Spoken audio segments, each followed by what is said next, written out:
pagi untuk kita semua. Terima kasih atas waktu dan kesempatan yang diberikan kepada saya untuk mempresentasikan hasil PPT saya. Dan materi saya tentang klasifikasi dan peranan jamur dalam kehidupan sehari-hari. Sebelumnya, perkenalkan, nama saya Maria Edita Teva, NPM 33180047.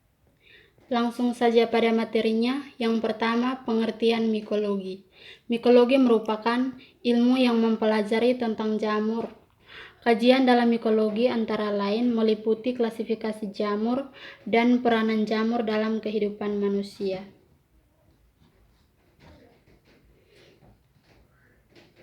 Cara reproduksi jamur sangat bervariasi. Meskipun demikian, reproduksi jamur umumnya terjadi dalam dua cara, yaitu secara seksual atau perkembangbiakan generatif dan secara aseksual atau perkembangbiakan vegetatif. Yang berikut klasifikasi jamur. Yang pertama, jamur Zygomicota. Jenis jamur yang terkenal dari kelompok ini adalah jamur hitam pada roti atau Rhizopus sp. Divisi Zygomicotina memiliki anggota yang hampir semuanya hidup pada habitat darat. Kebanyakan hidup sebagai saprofit.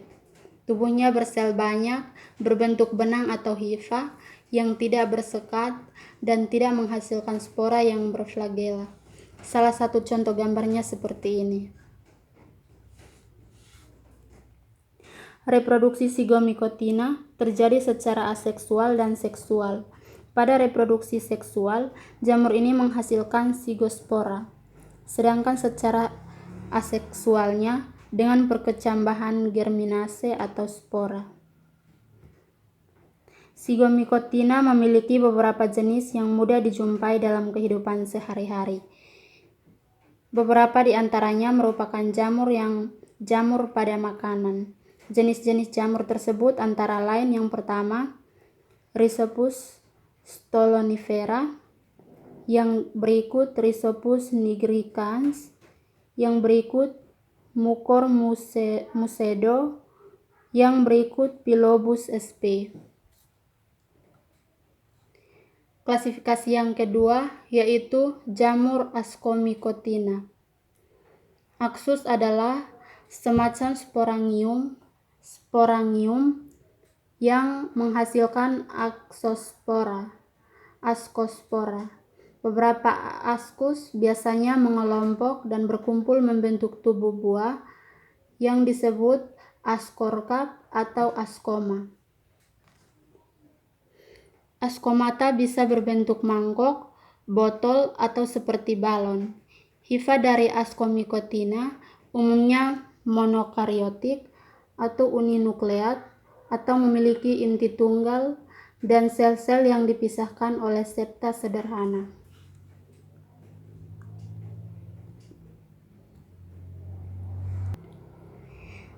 Yang berikut jamur Basidiomycotina. Jamur ini bereproduksi secara seksual dengan membentuk basidia yang kemudian menghasilkan basidiospora di dalam tubuh buah yang disebut basidioma atau basidiokarp.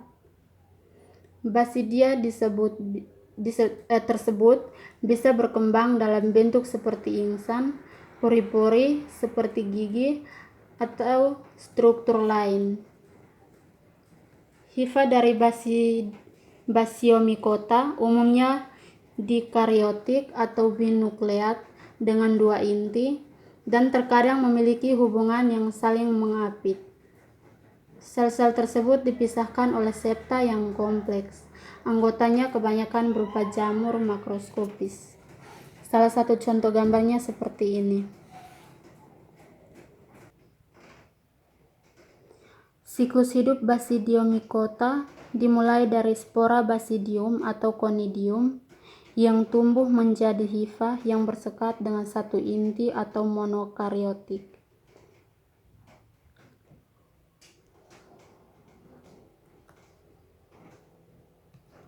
Yang berikut jamur Deuteromycotina. Kelompok jamur ini juga sering disebut sebagai jamur tidak sempurna atau de imperfect fungi. Jamur ini tidak mengalami reproduksi seksual atau mereka menunjukkan tahap aseksual atau anamorf dari jamur yang memiliki tahap seksual atau teleomorf. Salah satu contoh gambarnya seperti ini. Yang berikut, jamur Oomycotina. Istilah ini didasarkan pada cara reproduksi seksual pada jamur air. Beberapa anggota Oomycotina bersifat uniseluler dan tidak memiliki kloroplas. Jamur air memiliki dinding sel terbuat dari selulosa yang berbeda dengan dinding sel jamur sejati yang terbuat dari polisakarida yang disebut kitin. Yang membedakan jamur air dengan jamur sejati adalah adanya sel biflagellata yang terjadi pada daur hidup jamur air, sementara jamur sejati tidak memiliki flagella. Salah satu contoh jamur Oomycotina seperti ini.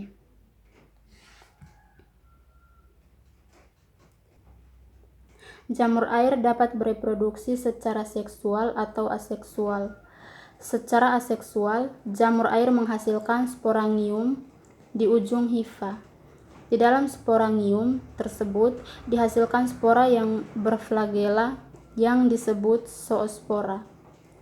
Ketika zoospora matang dan jatuh di tempat yang sesuai, maka akan berkecambah dan tumbuh gamet jantan dan menjadi miselium baru. Adapun reproduksi secara seksual terjadi melalui penyatuan gamet jantan dan gamet betina. Gamet jantan dihasilkan oleh antheridium dan gamet betina dihasilkan dari oogonium. Penggabungan gamet jantan dan gamet betina yang menghasilkan zigot diploid. Zigot ini nantinya akan berkembang menjadi spora yang berdinding tebal. Saat spora berkecambah akan dihasilkan miselium baru. Yang berikut, peranan jamur dalam kehidupan. Beberapa peranan jamur yang menguntungkan yaitu Rhizopus stolonifera untuk membuat tempe.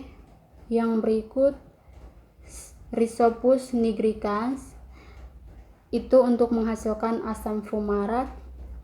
Yang ketiga, Saccharomyces cerevisiae itu untuk membuat tape, roti, minuman sake, dan bir. Yang berikut, Aspergillus oryzae untuk mengempukkan adonan roti, Aspergillus wendti untuk membuat sake, kecap, tauco, asam sitrat, asam oksalat, dan asam formiat. Aspergillus niger untuk menghilangkan O2 dari sari buah dan menjernihkan sari buah. Penicillium notatum dan P. chrysogenum menghasilkan penisilin atau antibiotik. Ganoderma lucidum itu untuk bahan obat. Penicillium roqueforti dan P. camemberti untuk meningkatkan kualitas aroma keju. Sekian dan terima kasih. Inilah hasil presentasi saya. Kurang lebihnya saya minta maaf. Sekali lagi selamat pagi.